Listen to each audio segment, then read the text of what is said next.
나누겠습니다. 사랑하고 축복합니다. 사랑하고 축복합니다. 성공하는 사람들의 7가지 습관이라고 하는 미국의 리더십의 그 이론의 대가인 스티븐 코비가 성공한 사람들의 그 행동과 그의 특이성들을 연구해서 쓴 책이 바로 성공한 사람들의 7가지 습관이라고 하는 책입니다. 그 책에 보면 성공한 사람들의 7가지 공통점이 있다는 거예요. 그 공통점 가운데 하나가 뭐냐면 소중한 것을 먼저 하는 그런 습관을 가지고 있다라고 하는 것이죠. 여러분, 습관이라고 하는 건 참 중요합니다. 우리 옛말에 3살 버릇 80까지 간다라고 하는 그런 속담이 있듯이 한 번 몸에 밴 습관은 죽을 때까지 가게 되어져 있어요. 이처럼 이 습관은 우리의 운명도 바꿀 수 있다는 거예요. 예수님의 그 습관이 뭐냐면 기도하는 것입니다. 복음서에 자주 우리가 보면 예수님께서 습관을 쫓아 기도하셨다라고 하는 그러한 말씀이 자주 나와요. 그 말은 예수님은 기도가 습관이 되었다는 거예요. 그게 예수님의 삶이에요. 누가복음 22장에도 보면 예수님이 나가서 습관을 따라 감람산에 올라갔다. 이 감람산에 올라가셨는데 기도하러 올라가신 거예요. 또 마가복음에도 보면 기도하러 따로 산에 올라가시니라 저물며 거기에 혼자 계셨다 그랬어요. 예수님의 일상은 참 분주합니다. 참 바쁜 일상을 살아가셨어요. 하루 24시간인데 24시간이 부족할 만큼 굉장히 바쁘게 예수님은 하루의 삶을 살아가셨던 것을 볼 수 있어요. 그런데 그렇게 분주한 일상 속에서도 예수님은 기도하는 일을 쉬지 않았다는 거예요. 아무리 바빠도 예수님은 습관처럼 기도하는 일을 하셨다는 거예요. 그것이 예수님의 삶이에요. 오늘 본문의 말씀은 예수님의 하루의 일과를 소개하고 있는 내용이에요. 가만히 들여다보면 예수님의 하루가 어떻게 시작이 되고 어떻게 마감이 되는가라고 하는 예수님의 하루를 엿볼 수 있는 내용이 오늘 본문의 말씀이에요. 그런데 예수님께서 하루의 시작을 어떻게 하시냐 보면 오늘 1장 35절에 이렇게 기록하고 있어요. 새벽 아직 밝기 전에 예수께서 일어나 한적한 곳으로 가사 거기서 기도하셨다라고 이렇게 말하고 있어요.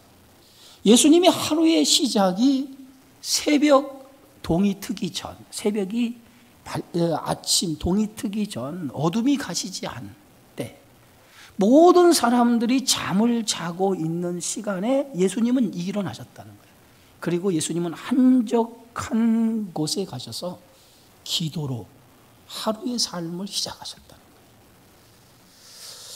여러분, 예수님께서 이렇게 새벽 일찍이 일어나서 하루를 시작하기 전에 기도로 하루를 시작했다라고 하는 것은 무엇을 의미하냐면 예수님의 삶의 우선순위를 예수님은 어디에 두고 있느냐라고 하는 것을 알 수가 있는 거예요. 사람이 살아가는 데에는요 언제나 우선순위가 있기 마련이에요.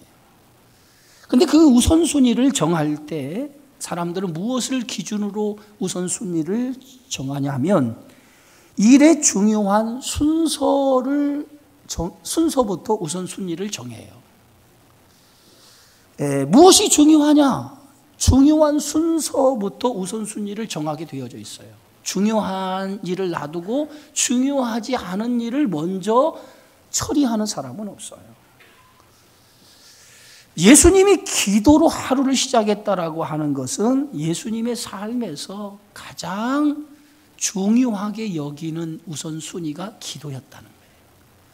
그래서 예수님은 새벽에 동이 트기 전에 가장 먼저 일어나서 한적한 곳, 아무도 없는 곳에 가셔서 하나님 앞에 기도로 하루를 시작했다고요. 그게 예수님의 삶에서 가장 중요한 우선순위였기 때문에 기도하셨다는 거예요. 우선순위가 무엇이냐에 따라서 그 사람의 인생의 방향을 알 수 있어요. 또 그 사람이 무엇을 중요하게 여기며 살아가는지를 알 수 있어요. 그래서 사람들이 살아가는 삶의 모습을 가만히 보면 그 사람의 우선순위가 뭐냐라고 하는 거 보면 그 사람의 인생의 방향이 보여요. 그리고 그 사람이 무엇을 중요하게 여기고 살아가는지를 우리는 대충 알 수가 있어요. 여러분에게 있어서 삶의 우선순위는 무엇입니까? 무엇을 여러분 가장 중요하게 여기며 하루하루를 살아가고 있습니까? 예수님에게 있어서 가장 중요한 우선순위가 기도하는 일이라는 거예요. 이게 예수님의 삶의 하루의 시작의 모습이에요. 기도라고 하는 것이 뭐냐 하면 기도는 하루의 삶을 주님 앞에 맡기는 것이 기도예요. 가장 먼저 일어나셔서 예수님이 한적한 곳에 가셔서 기도하신 것은 오늘 하루 나의 삶을 주님께 맡깁니다. 오늘도 주님의 통치와 다스림이 내 삶 속에 이루어지기를 원합니다 라고 하는 그러한 믿음의 고백이 바로 기도라고 하는 것이죠. 그래서 시편 37편에 이렇게 말합니다. 너의 길을 여호와께 맡기라. 여호와께 너의 길을 맡기라고 하는 이 말씀은 우리의 인생의 모든 경영을 하나님의 손앞에 맡기며 살아가라는 거예요. 그것이 오늘 기도하는 인생의 삶이에요.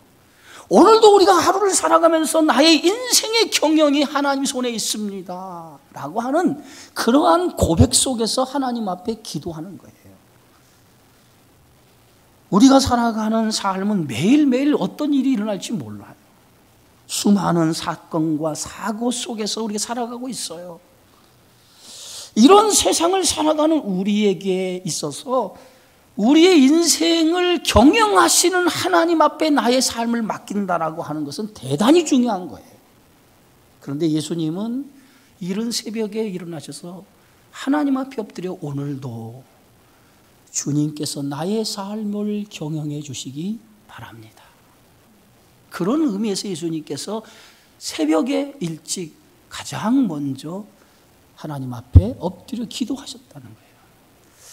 지금은 잘 보지 못하지만은 택시를 타거나 버스를 타면 그 눈미러에 사진 하나가 이렇게 걸려 있는 것을 볼 수가 있어요. 여러분도 보신 적 있을 거예요. 그 눈미러에 사진 하나가 이렇게 걸려 있는데 거기에 보면 어떤 소녀가 두 손을 꼭 잡은 채로 기도하는 그런 사진이 걸려 있어요. 근데 그 사진 속에 들여다보면 거기에 글귀가 하나 써 있어요. 뭐라고 써 있는지 아시죠? 오늘도 무사히라고 하는 그런 글귀가 거기에 써 있습니다. 오늘도 무사히. 소녀의 기도 속에서 오늘도 무사히라고 하는 것은 오늘 하루의 삶을 하나님이 경영해 주기 바랍니다 라고 하는 그러한 믿음의 기도라고 생각합니다. 시편 3편에서 오늘 다윗은 이렇게 고백하고 있어요. 여호와여 나의 대적이 어찌 그리 많은지요. 일어나 나를 치는 자가 많으니이다. 내가 누워 자고 깨었으니 여호와께서 나를 붙드심이로다. 천만인이 나를 에워싸 진친자하여도 나는 두려워하지 아니하리로다. 구원은 여호와께 있사오니 주의 복을 주의 백성에게 내려 주옵소서. 오늘 다윗의 이 고백 속에 보면 자신을 대적하는 세력이 얼마나 많은지, 자기를 치는 자가 너무 많다는 거예요. 그럼에도 불구하고 천만인이 자기를 에워싼다 할지라도 나는 두렵지 않다는 거예요. 여호와께서 나를 붙드시기 때문에, 여호와께서 나를 구원하고 계시기 때문에. 오늘 이게 다윗의 기도예요. 여러분, 우리는 하나님의 도움 없이는 하루도 살아갈 수 없어요. 그래서 매일매일 우리가 주님께 맡기며 삶을 살아가야 되는데, 그 삶을 맡기는 그 태도가 뭐냐면 그게 기도라는 거예요. 그래서 예수님께서는 이른 아침에 일어나서 오늘도 주님 하나님 앞에 자신의 인생을 맡기면서 하루를 시작하고 계시다는 거예요. 그럼 예수님께서 이른 아침에 한적한 곳에 가셔서 무엇을 위해 기도하셨을까요? 오늘 본문의 내용을 보면 예수님의 기도한 내용은 나오지 않아요. 그냥 한적한 곳에 가셔서 기도하셨다라고만 이렇게 기록되어 있지, 예수님이 무엇을 위해서 기도하셨나 그 기도의 내용은 알 수 없습니다. 그러나 제가 이 말씀을 깊이 묵상하면서 예수님이 하루를 시작하면서 무엇을 위해서 기도했을까라고 생각을 해보니까, 오늘 하루 나에게 주어진 삶을 어떻게 살아갈까? 무엇을 위해 살아갈까? 라고 하는 것을 위해서 기도하셨다는 거예요. 오늘 하루 내가 어떻게 살아가야 되느냐? 무엇을 위해 살아가야 되느냐? 라고 하는 것을 위해서 기도하셨다는 거죠.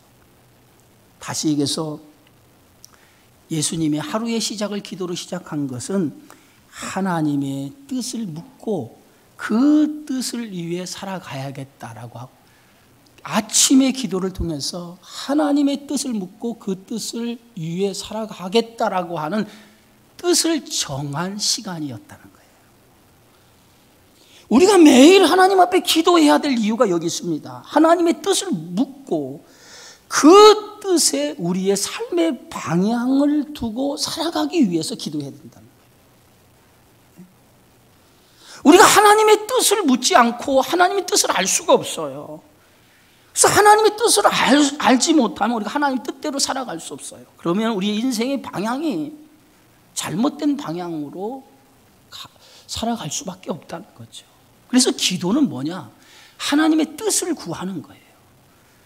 나를 통해 하나님이 하시고자 하는 뜻이 무엇인가, 그 뜻을 구하고 그 뜻을 따라서 오늘도 나의 인생에 나의 삶의 방향을 정해서 그 방향으로 삶을 살아가는 것, 그것이 기도의 가장 중요한 것이라는 거예요.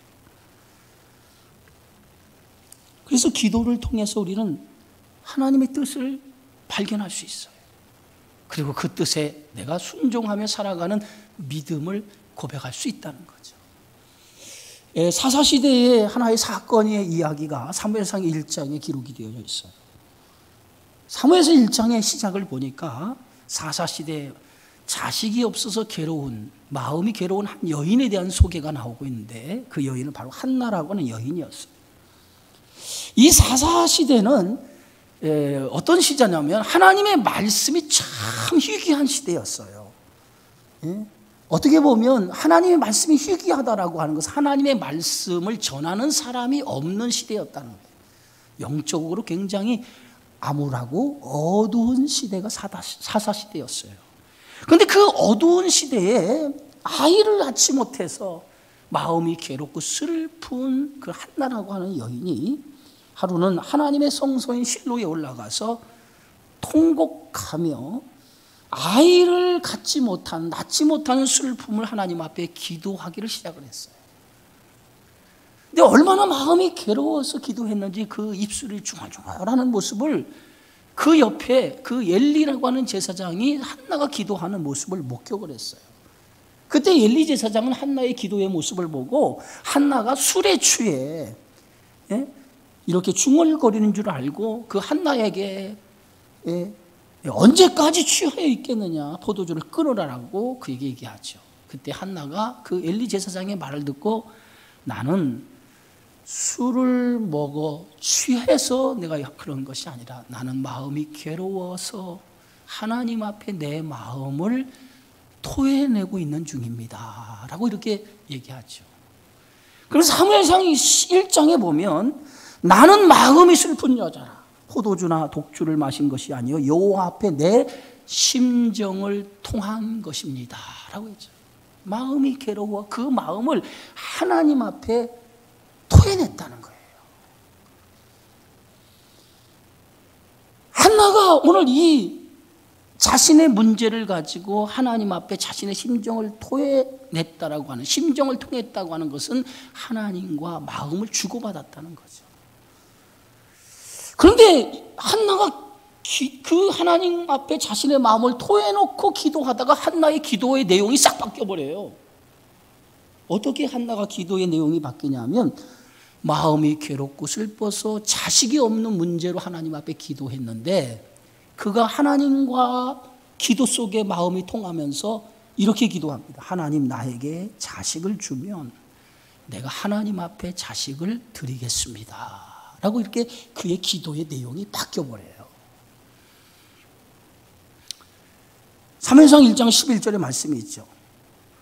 한나가 이렇게 기도하다가 자신의 기도의 내용을 바꾼 이유가 어딨냐면, 한나가 기도하다가 자기의 아프고 괴로운 마음을 가지고 하나님 앞에 기도하다가 그 기도 속에서 하나님의 마음을 발견한 거예요. 하나님의 뜻을 그 속에서 읽은 거예요.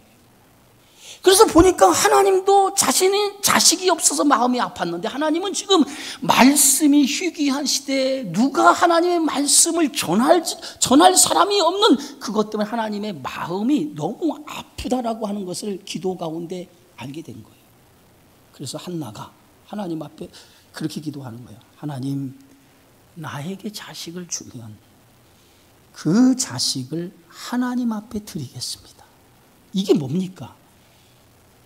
말씀이 희귀한 시대에 말씀을 전할 사람이 없는 그때 하나님께 내 자식을 드려 그 자식으로 하여금 말씀을 전하는 하나님의 사람으로 드리겠다는 거예요.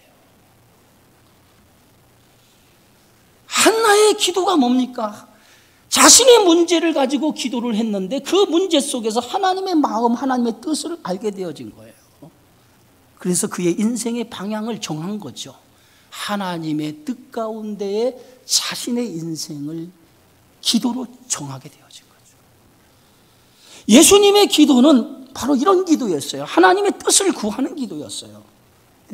예수님이 이 땅에 오신 것 자체가 하나님의 뜻을 위해서 이 땅에 오시지 않았습니까? 그래서 예수님은 매일매일 하나님 앞에 이른 새벽에 엎드리면서 하나님 앞에 기도하면서 그 기도를 통해서 하나님의 뜻을 물은 거예요. 그리고 그 뜻을 정하고 그 뜻 가운데 매일매일 삶을 살아가게 되어졌다는 거예요. 오늘 시편 51편에 보면 다윗은 이렇게 기도하죠. 하나님이여, 내 속에 정한 마음을 창조하시고 내 안에 정직한 영을 새롭게 하소서. 나를 주 앞에서 쫓아내지 마시며 주의 성령을 내게서 거두지 마소서. 주의 구원의 즐거움을 내게 회복시켜 주시고 자원하는 심령을 주사 나를 붙들어 주옵소서. 이게 다윗의 기도예요. 다윗은 하나님 앞에 무슨 기도를 드렸습니까? 내 속에 정한 마음, 정직한 영을 달라는 거예요. 늘 주의 성령을 내게서 거두지 말게 하시고 구원의 즐거움, 그 기쁨이 나에게 충만하게 해달라고 오늘 다윗은 늘 하나님 앞에 기도했어요. 여러분, 기도를 통해서 뭐예요? 우리의 인생의 뜻을 정하는 거예요. 예수님이 가시는 그 길은 험난한 길입니다. 예수님이 가시는 그 길은 한 번도 가보지 않은 길을 예수님이 지금 가시는 거예요.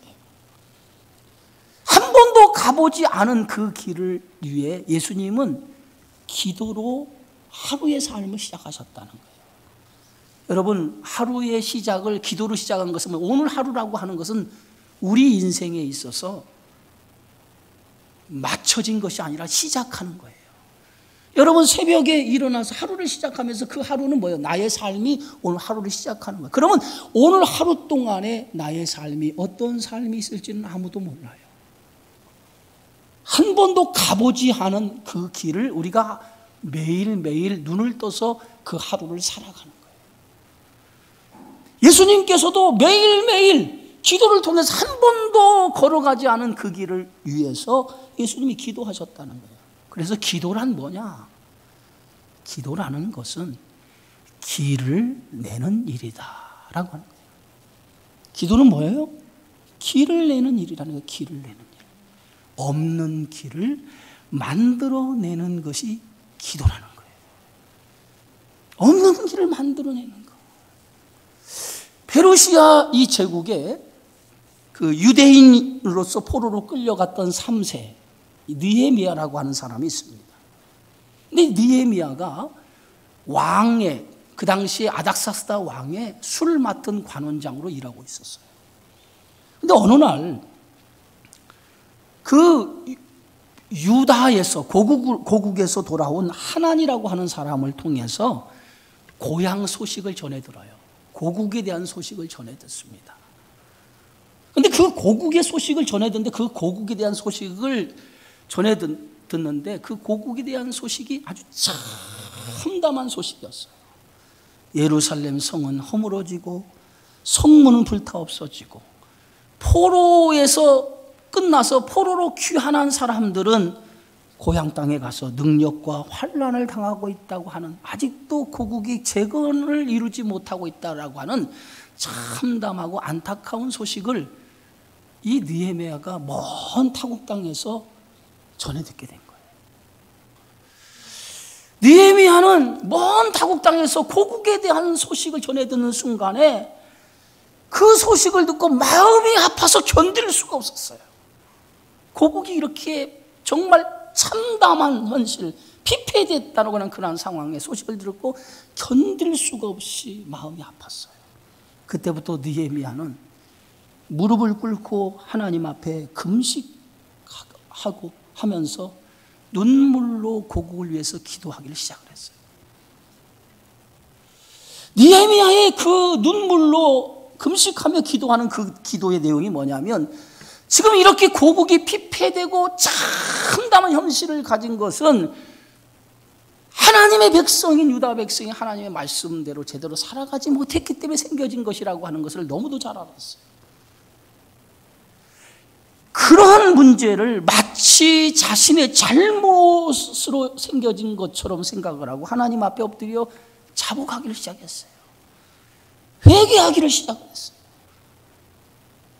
하나님이여 불쌍히 여겨 주옵소서, 우리의 허물과 죄를 용서해 달라고 그렇게 기도하기를 시작했어요. 그러면서 느헤미야는 하나님 앞에 내가 조국을 위해서 뭔가 할 수 있도록 은혜를 허락해 달라고 그렇게 부르짖으며 기도하기를 시작한 거예요.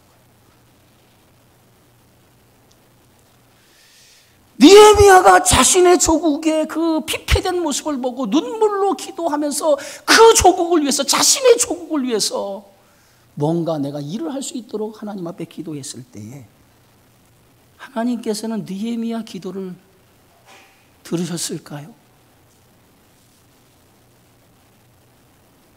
하루는 느헤미야가 아닥사스다 왕 앞에, 술 맡은 관원장이기 때문에 포도주를 들고 그 왕 앞에 쓰게 됩니다. 근데 왕 앞에 쓰게 되어지는데 왕이 이렇게 느헤미야의 얼굴을 이렇게 보니까 느헤미야 얼굴에 근심이, 수심이 가득 차 보인 거예요. 여러분, 왕 앞에 신하가 나섰을 때 얼굴에 수심이 가득하고 근심이 가득한 모습으로 왕 앞에 섰다라고 하는 것 자체가 왕 앞에 큰 죄를 짓는 거예요. 근데 느헤미야가 조국의 소식을 듣고 그것 때문에 얼굴에 수심이 가득한 채로 왕 앞에 술 맡은 관원장으로서 쓴 거예요. 아닥사스다 왕이 그의 얼굴을 보고 물어요. 무엇 때문에 내 얼굴에 수심이 가득하냐라고 물어요. 그랬더니 느헤미야서 2장 3절에 보니까 내 조국이 황폐하고 성문이 불탔는데 아직도 내 조국이 재건을 하지 못하는 그런 안타까운 소식을 듣고 내가 어찌 얼굴에 수심이 없겠습니까? 왕 앞에 지금 조국의 참담한 현실을 듣고 내가 이렇게 얼굴에 수심이 있다라고 하는 얘기를 전해드리니까 이 아닥사스다 왕이 느헤미야의 말을 듣고 내가 너에게 무엇을 해주면 좋겠느냐라고 물어요. 그랬더니 느헤미야가 나를 조국에 보내어서, 내 조국에 보내어서 성읍을 건축하게 해 주옵소서라고 왕에게 요청을 하죠. 그랬더니 이 아닥사스다 왕이 그걸 흔쾌히 받아들여요. 흔쾌히 받아들여서 느헤미야를 그 고향으로 보내요. 그래서 성읍을 재건하게 하고 모든 물자를 지원해줘요. 느헤미야가 고국의 소식을 듣고 그날부터 금식하며 수일 동안 울며 기도했던 그 기도가 하나님 앞에 응답이 된 거예요. 없는 길을 오늘 느헤미야가 눈물로 기도해서 없는 길을 만들어낸 거예요. 그래서 느헤미야의 기도를 통해서 길이 열려진 거예요. 고국의 그 황폐한 그 고국의 재건의 길이 느헤미야의 기도를 통해서 열려진 거예요. 살다 보면 아무것도 보이지 아니하고 절망밖에 없는 현실이 있을 때가 있어요. 길이 없는 것 같은 답답한 그런 상황을 마주할 때가 있습니다. 그런데 그 길이 없는 답답한 상황에 마주하고 있었을 때에 그때 길을 내기 위해서 하는 일이 뭐냐? 그게 기도라는 거예요. 세상의 눈으로, 세상의 것으로 보면 어떻게 길이 내어질까? 어떻게 문제가 해결될까 하지만은 기도해서 하나님 앞에 엎드리면 하나님께서는 없는 길을 내어서 그 길 속에 하나님의 역사가 나타나게 된다는 거예요. 세상을 살아가는 방법이 두 가지가 있어요. 첫째는 내 힘으로 세상을 살아가는 거예요. 내 실력과 힘으로 세상을 살아가는 방법과 또 하나는 하나님이 주시는 힘으로 세상을 살아가는 방법이 있어요. 내 힘으로 세상을 살아가는 사람에게는 기도가 필요가 없어요. 왜냐하면 내 힘으로 얼마든지 세상을 살아갈 수 있다고 믿기 때문에 기도가 필요가 없는 거예요. 그런데 가만히 보면 그런 사람은 자신의 힘으로 세상을 살아가기 때문에 자신의 인생이 얼마나 고달픈지 몰라요. 저도 목회를 하면서 그런 생각해 본 적이 있어요. 아무것도 없을 때에 누가 좀 나를 좀 물질적으로라도 좀 후원을 좀 해줬으면 내가 목회 시작하는데 어려움이 없을 텐데 라고 하는 그러한 생각을 가질 때가 있었어요. 누가 좀 나를 좀 이렇게 도와주면, 사람이 그렇잖아요. 어려울 때 누가 좀 나를 도와주면 내가 좀 한결 내 짐이 가볍게 일을 할 텐데, 그런데 모든 문제를 내가 혼자 해결하려고 하면 그것처럼 힘들고 어려운 일이 없어요. 그런데 하나님이 없다라고 생각하는 사람은 자신의 힘으로 이렇게 살아가는 사람이라는 거예요. 근데 그리스도인은 왜 그리스도이냐? 우리의 모든 세상을 살아가는 그 방법 속에서 하나님 주신 힘으로 세상을 살아가는 사람이 그리스도인이라는 거예요. 내 힘으로 세상을 살아가는 것이 아니라 하나님이 주신 그 힘을 가지고 그걸 공급받아서 살아가려고 하는 사람이 믿음의 사람이고 그게 기도의 사람이고 그게 성도라는 거예요. 여러분, 예수님에게 기도가 필요 없다고 생각할 수 있어요. 예수님 하나님이신데 하나님이신 예수님 무슨 기도가 필요가 있습니까? 라고 얘기할 수 있어요. 그런데 예수님은 오늘 말씀 속에 늘 습관처럼 기도를 일상화했다는 그 이유가 뭡니까? 예수님도 우리와 똑같은 성정을 가지신, 육체를 가지신 사람이었다는 거예요. 그래서 빌립보서 2장 6절에 보니까 그는 근본 하나님의 본체신 하나님과 동등됨을 취할 것으로 여기지 아니하시고 오히려 자기를 비워 종의 형체를 가지사 사람들과 같이 되셨다라고 말하지 않습니까? 사람인 거예요. 저와 똑같은 사람이었어요. 그래서 예수님도 누구보다도 하나님의 도움 없이는 자신에게 주어진 사역을 감당할 수 없기 때문에 예수님에게서 이 기도만큼 중요한 일이 없었다는 거예요. 그래서 기도라는 것이 뭐냐? 하나님이 주신 힘으로 세상을 살아가려고 몸부림치는 행위가 기도예요. 저는 새벽마다 성도들이 나와서 그 피곤한 가운데도 나와서 기도하는 그 모습을 보면 정말 하나님 내 인생에 길을 내주시기 원합니다. 하나님이 주신 힘 아니면 내가 세상을 살아갈 수가 없다라고 하는 처절한 몸부림 속에 새벽을 깨우는 성도들 보면 내가 위로를 받아요. 베드로전서 4장 11절에 이렇게 말하고 있습니다. 만일 누가 말하려면 하나님의 말씀을 하는 것 같이 하고, 누가 봉사하려면 하나님이 공급하시는 힘으로 하라. 예? 누가 봉사를 하나님이 공급하시는 힘으로 하라는 거예요. 예수님의 사역의 그 힘은 어디서부터 출발되었느냐? 기도로부터 출발되어졌다는 거예요. 오늘 예수님의 사역을 가만히 보세요. 오늘 마가복음 1장에 보니까 오늘 34절에도 보면 각종 병이 든 많은 사람을 고치시고 많은 귀신을 내쫓으시며 그랬어요. 많은 병든 자와 많은 귀신 자를 고치시고 그 귀신을 내쫓으시는 그것은 어디서부터 일어났습니까? 그것은 예수님이 기도로 하나님의 능력을 힘입었기 때문에 가능한 거예요. 기도하지 않았다면 예수님도 그런 능력을 행하실 수 없었대요.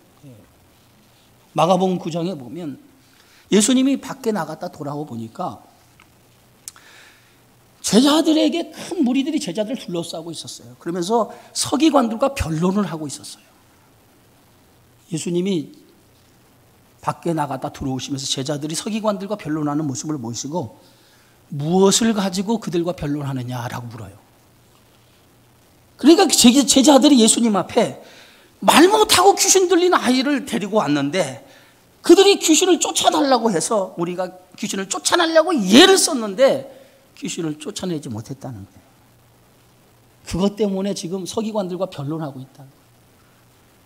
그러니까 예수님께서 그 얘기를 가만히 들으시더니 그 아이, 귀신 들린 아이를 데리고 와라 그래요. 그러니까 제자들이 귀신 들린 아이를 데리고 와요, 예수님 앞에. 그런데 놀라운 것은 그 귀신 들린 아이가 예수님께 오자마자 경련을 일으키면서 거품을 일으키고 쓰러져 버려요. 예수님을 보자마자.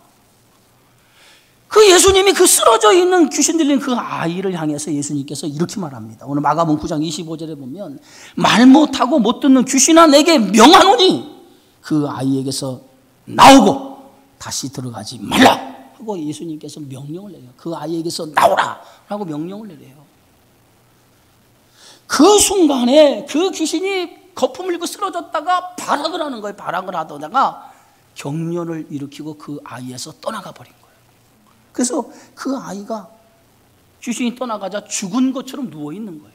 그래서 예수님께서 그 아이에게 다가가서 손을 잡아서 이렇게 세워요.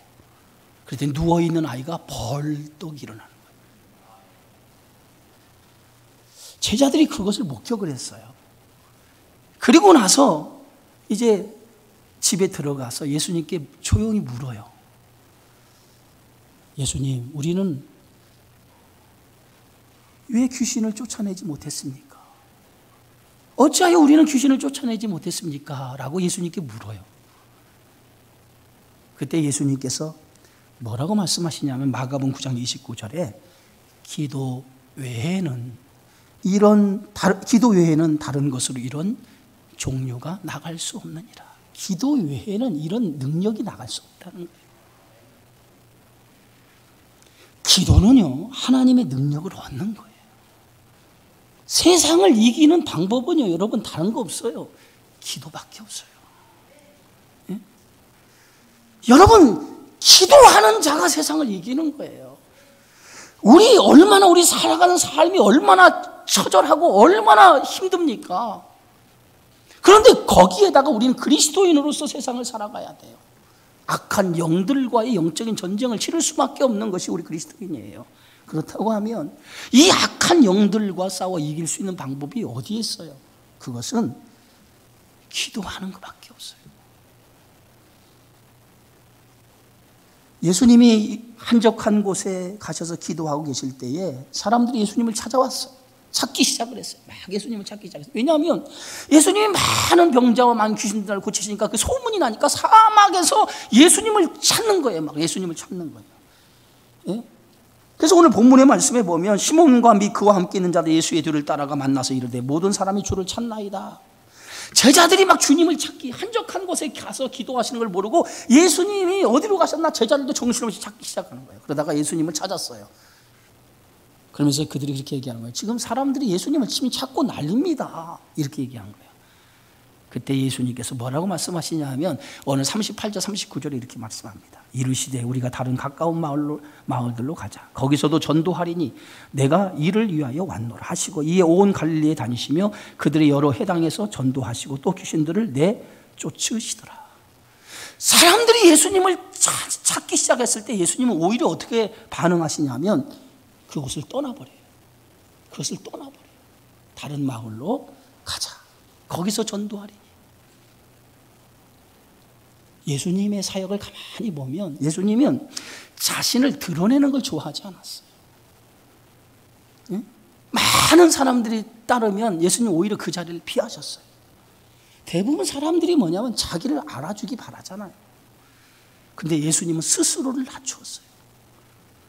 자신을 드러내는 것보다도 하나님의 뜻을 드러내는 일을 더 중요하게 생각했다는 거죠. 여러분, 예수님을 따라 산다라고 하는 게 뭐예요? 예수님의 삶을 본받는 거예요. 그잖아요? 우리가 예수님을 따라 살기 원합니다 라고 하는 그 말은 예수님의 삶을 본받는 거예요. 그러면 예수님의 삶을 본받기 위해서 어떻게 돼요? 예수님이 가장 중요하게 여기셨던 것처럼 기도가 여러분에게 있어서도 중요한 일이 되어져야 된다는 거예요. 사랑하는 성도 여러분, 예수님의 하루의 시작은 이른 새벽 기도로 하루를 시작을 하셨어요. 그만큼 기도가 중요하기 때문에 예수님은 가장 중요하게 여겨서 이른 새벽 아무도 없는 곳에 가서 하나님 앞에 엎드려 기도로 하루를 시작했어요. 기도의 중요성을 모르는 사람은 아무도 없어요. 기도가 중요하다라고 하는 거 모르는 사람 아무도 없어요, 여기에. 그런데 중요하다는 것을 알면서도 기도하지 않습니다. 왜 기도하지 않습니까? 라고 물으면 기도해야 되는데 그게 잘 안 되네요. 삶이 바쁘네요. 그래요. 그 사람에게 있어서 삶이 바쁘다라고 하는 것은 그 사람이 삶이 더 중요하기 때문에 기도할 수 없다는 거예요. 기도보다도 삶이 더 중요하기 때문에 기도하지 않는다는 거예요. 마틴 루터는 이렇게 얘기합니다. 나는 너무 바빠서 더 많이 기도한다. 에브라임 링컨은 이렇게 얘기합니다. 나는 내게 맡겨진 일이 너무 많아서 더 많이 기도한다. 여러분, 삶이 바쁩니까? 우리가 해야 될 일이, 성도로서 살아가면서 해야 될 일이 뭐예요? 기도하는 일이에요. 새벽을 깨우십시오. 하나님 앞에 나와 엎드리십시오. 하나님 앞에 나와 엎드릴 때 길이 생겨요. 하나님 앞에 엎드릴 때 인생의 방향이 결정돼요. 하나님 앞에 엎드릴 때 하나님으로부터 능력을 부여받아요. 그 능력이 우리의 삶을 풍요롭게 하며 이 어려운 때를 이겨나갈 수 있는 놀라운 힘이 되어지는 줄 믿습니다. 예수님처럼 기도가 습관이 되어지는 삶이 되어지기를 주님의 이름으로 축원합니다. 존귀하신 아버지 하나님,